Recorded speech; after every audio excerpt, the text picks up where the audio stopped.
একটা বছর চলে যাচ্ছে, আর মনে হচ্ছে জীবনটা যেন একটা নাটক।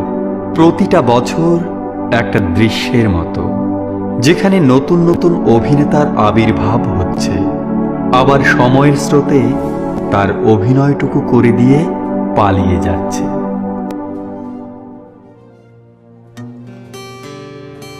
সব বলে কিছু হয় না। আমরা কখনোই বলতে পারি না যে আমরা সব পেয়ে গেছি, বা এই মানুষটাই আমার সব।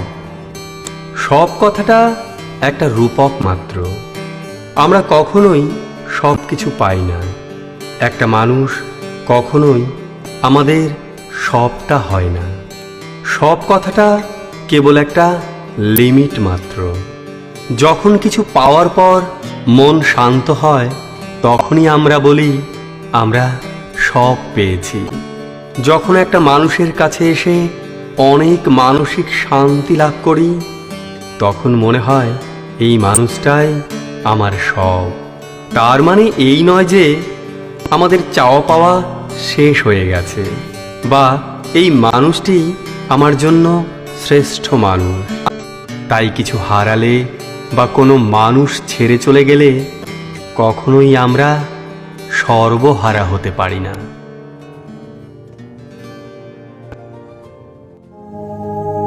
হারাতে হলে নিশ্চুপে হারিয়ে যান, দূরে চলে যেতে হলে নিঃশব্দে দূরে চলে যান। কাউকে কিছু বলার দরকার নেই, জানানোরও প্রয়োজন নেই। এই শহর কাউকে মনে রাখে না, হারিয়ে যাওয়া মানুষের খোঁজ কেউ রাখে না। এই শহর নতুনত্বে ব্যস্ত।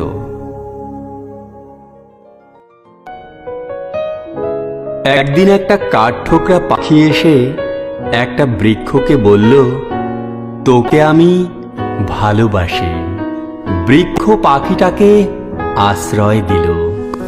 তার শরীরের ভেতর পাখিটা ঘর বানালো। বহুদিন পর পাখিটা আবার বলল, আমাকে আকাশ ডাকছে, আমাকে যেতে হবে। বৃক্ষ বলল, ডানা ভেঙে গেলে ফিরে আসিস, আমি এখানেই আছি। সেই থেকে কেউ ভালোবেসে পাখি হয়, আর কেউ হয় বৃক্ষ।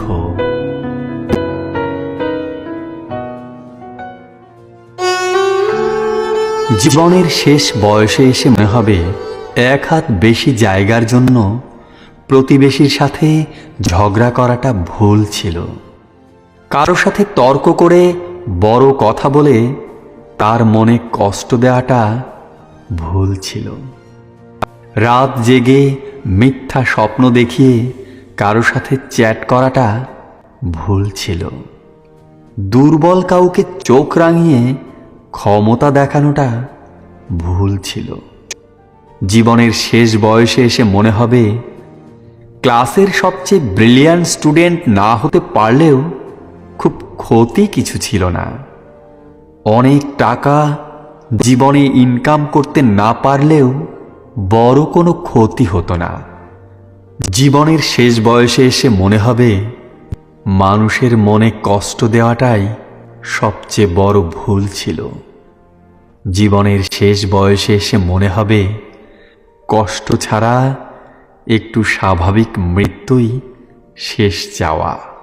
জীবনের শেষ বয়সে এসে মনে হবে মানুষের আশীর্বাদটাই শ্রেষ্ঠ সম্পদ ছিল, যেটা অর্জন করতে পারিনি।